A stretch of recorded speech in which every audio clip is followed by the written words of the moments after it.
businesses, black and brown businesses that are qualified and are ready. Yes. So the better prepared you are, the better we can be to bring you into the fold and to say, look at these success models and show our, not just our on the business side, but our students, this is an example of what you can be and why education is so important to prepare you to be a business and entrepreneur and provide resources to schools. Hi guys, what's up, what's up? Welcome to the Soapbox Hustle, your favorite hustler's favorite podcast. My name is Jada Blue. I'm James Barnes. I'm Jason Teal. And we have a very special guest. We out here in New York City, the Browns versus Jets, MetLife Stadium. Who better to have than the one and only Miss Karine Apollon, the New York Chief Diversity Officer, Chief Diversity Opportunity Officer of the New York City School District. Thanks for joining us, Miss Karine. Thank you for having me. Thank you. Absolutely. Yes, welcome. Let's clap her in. Welcome to New York Clap it City. up. Welcome to New York City. Thank you. Thank you so much. Say, New York City has been a blast outside of the traffic. It has been insane getting from point A to point B, but I actually love the community, the atmosphere, the environment.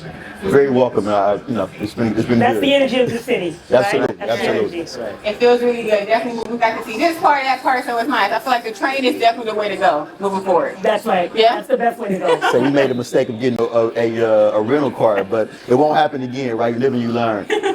But speaking of, New York City, yeah. So I'm super excited to have you here. So you are handling one of the largest school districts in the country. Yes, ma'am. That is a lot to carry for one person. So talk about your leadership style and what really guided you to this role right here. How did you get here today? Sure. So, I think we are the largest school system in the country. And when we think about diversity in the context of New York City public schools, we serve 1 million children. And out of 1 million children, 85% of them are children of color, right? Wow. And so when you think about it, while they try to make diversity a dirty word, it is an essential word, and it is our superpower in New York City to make sure that we're providing the necessary supports and resources that our children, communities, and families need. Nice. How I got started in this work is I spent 20 years in educational publishing, and then I was a CEO for an organization that supported reading development and success across the country. And I had the privilege and the opportunity to come back and work with New York City Public Schools in the Adams administration that was appointed by Chancellor David Banks, and now work with Chancellor Felix Ramos to do this important work. And again, there's nothing more powerful than the diversity that brings us together to support our students and families in this community.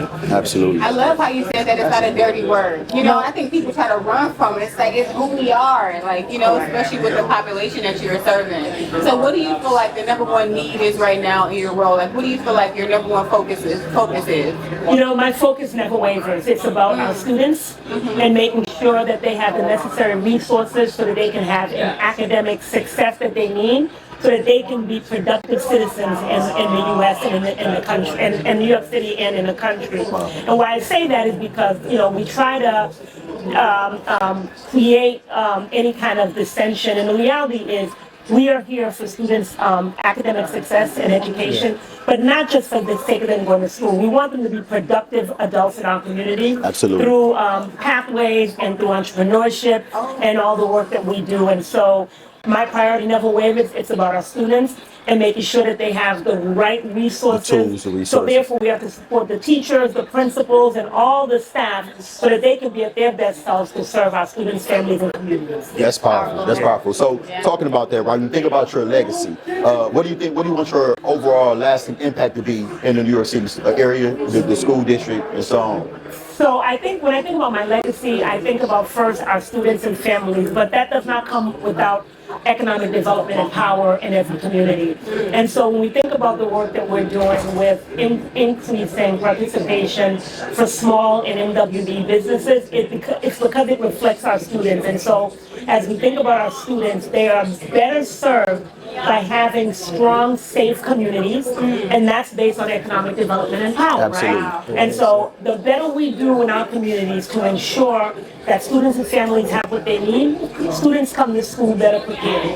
One of the things we talk about when we talk about equity and access, we talk about what's happening in NYC Reads and NYC Solves. That is a district-wide initiative to ensure that every child has the right curriculum and that educators have the right development and staff and resources support so that they can provide the best curriculum and outcome for our students.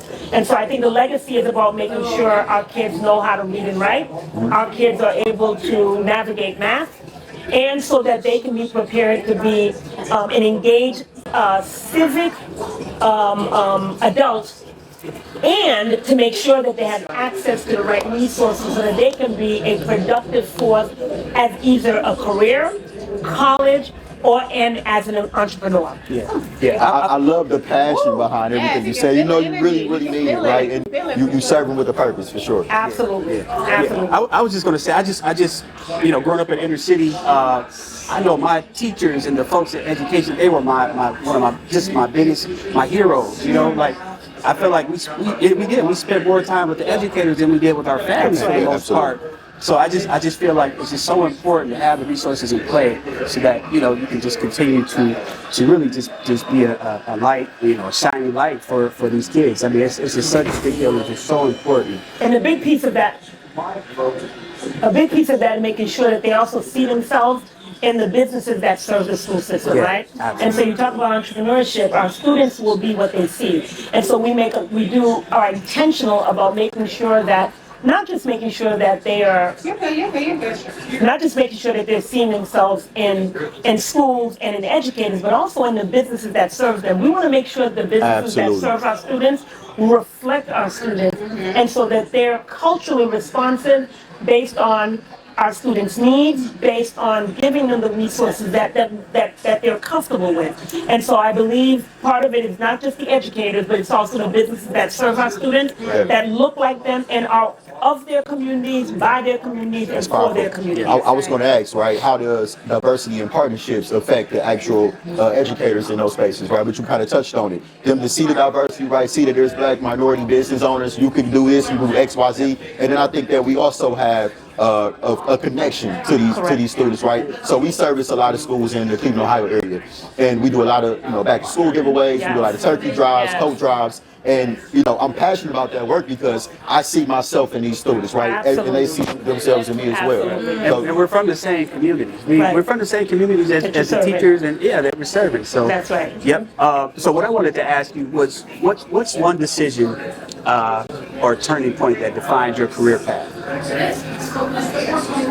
I think what's one decision, I think for me it is around making sure that as an executive, having been a vice president, senior vice president, working in publishing, and then a CEO, is making sure that everything I do is reflected and it is focused on developing others that look like me, that can work in the community, and look like the children that we serve. And so as I stand here before you, I have a responsibility to make sure that everything I do is accessible and understandable to our students, families, and communities. I'm not just at the top of the food chain, just and just, right? I take everything I do very seriously to make sure that our students understand who I am, why I'm here, and how I got here. And so our young people, I do a lot of mentorship. I work with students. I am of the community, by the community, and for the community. And so everything I do, I make sure that I'm accessible to young people and helping to mentor them and support them and helping them to understand the value of education towards entrepreneurship, towards career in college, whatever we need to do. Every child may not go to college, but every child has an opportunity to succeed if they understand how they can succeed and what we do to make sure. So a pivot point for me is being the example for students and families on how they too can lead and be a success within their communities and beyond. I love that, and I think that's so beautiful. So I guess what are those aha moments that you get?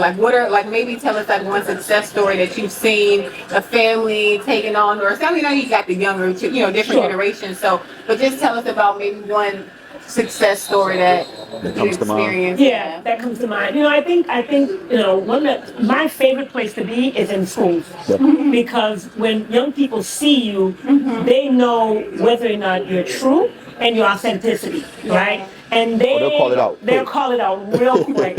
And so I would say to you, one of the turning points for me has always been about being in front of students and sharing with them why education is so important and explaining to them how education helped me. Right? I think, our former chancellor said it best, right? It's not just education for the sake of education, it's how does education help our students understand their role in the world and how they can make a difference. And so I'm a child of an immigrant, and she was very focused on education. For me personally, I thought, wow, this lady's crazy about education, and didn't understand at the time why. But as I got older, I became a parent, and that was a turning point for me to think, this is why my mom did this, and this is what I can do for my own children. But it's not just about my children, because I've spent a lot of my entire career being the only one in the room. And I tell people all the time, when you're the only one, you're an easier target, right? And so my focus has always been, I don't want that to be the same for my own children. And so for them not to be the only one, I have to think about educating our entire mass and our population. Right, and creating opportunity and for creating those as opportunity well. for all of them, so that my children are not the only one. And so for me, that turning point is, I have a responsibility to ensure that my children are not the only ones in the world. And so to do that, it's about educating the masses of us and uplifting our entire community, so that when my sons walk in a room, they got partners that look like them, like yourself, Absolutely. like your business does, to make sure that we're not the only ones in the room. Because again, if we're the only ones in the room, we will be the sole target, and we're an easier target. Right. So dealing with this era of just AI technology, everyone wants to be an influencer. How difficult is it to get the message across to these, kids that you work with and teach and educate the importance of education? I mean, I would say AI is essential, but in order for them to succeed, they must understand how to leverage AI, right? And the interesting thing about AI is not as productive unless you understand how to prompt it and how to use it. If you're not asking AI the right questions, you're not getting the right answers. And so education for our children, we are infusing technology and AI and being prepared to teach them how to leverage AI to help them to succeed. AI will not replace you, but if you don't understand how to use AI, you won't be ready to leverage it.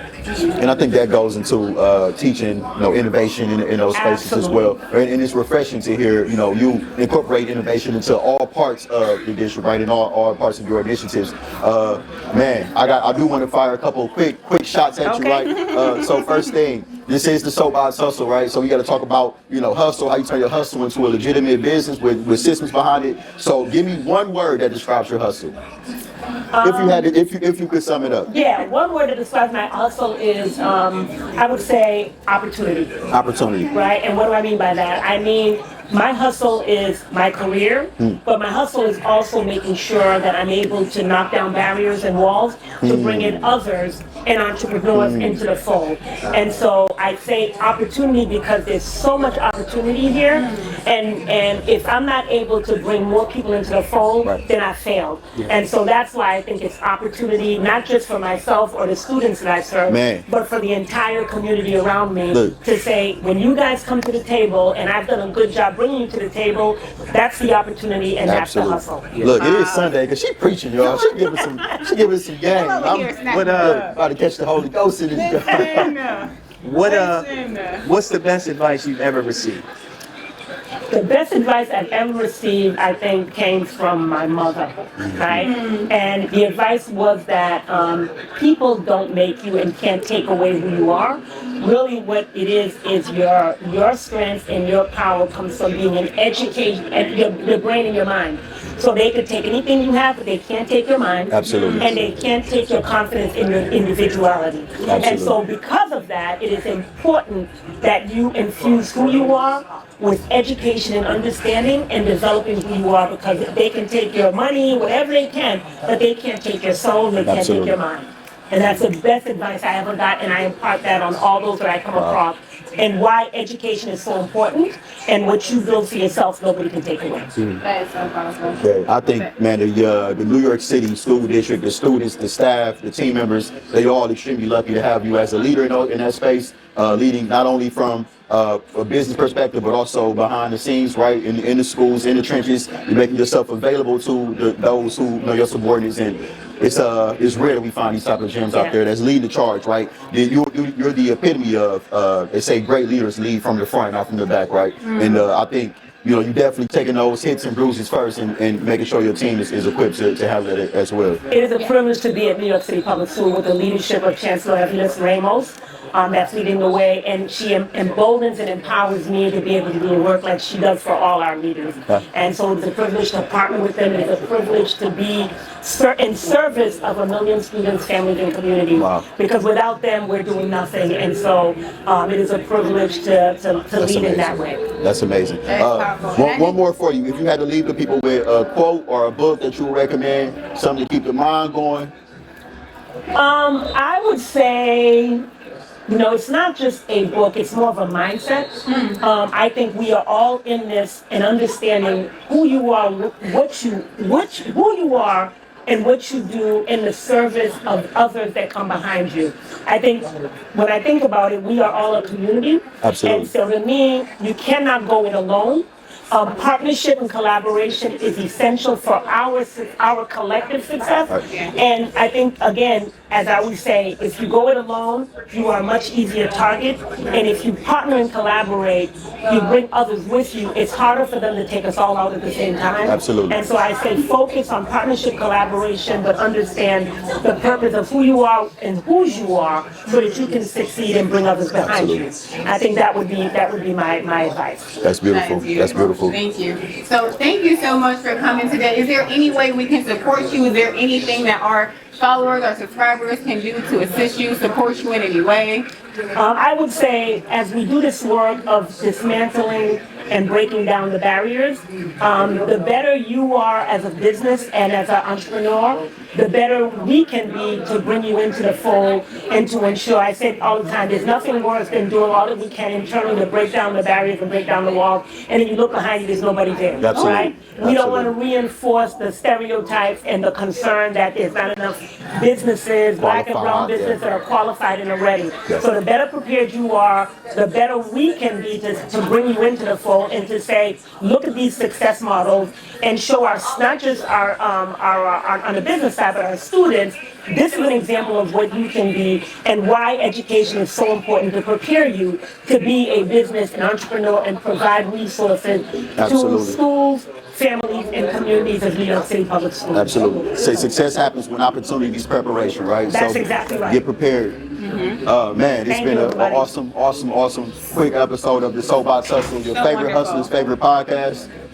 Be sure to follow, like, and subscribe to the Soapbox Hustle podcast. We can learn more about amazing leaders making a way in our city and across our country. So clap it up one more time for Karine. Thank you for having me. It's been a privilege and a pleasure to be here with you. Absolutely. Thanks so And much. thank you for all that you're doing on the Soapbox Hustle. Thank you. Thank you. Until next time, Soapbox Hustle. Bye, everybody.